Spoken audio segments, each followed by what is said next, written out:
Just 22 days after a major setback, North Korea has relaunched its new 5,000-ton warship.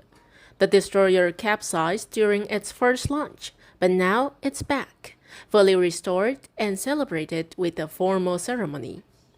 The speed of this turnaround surprised many. Can something that complicated be fixed so quickly?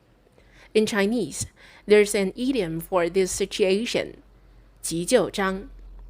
It refers to something rushed or improvised, often done to meet pressure or deadlines, sometimes without long-term durability.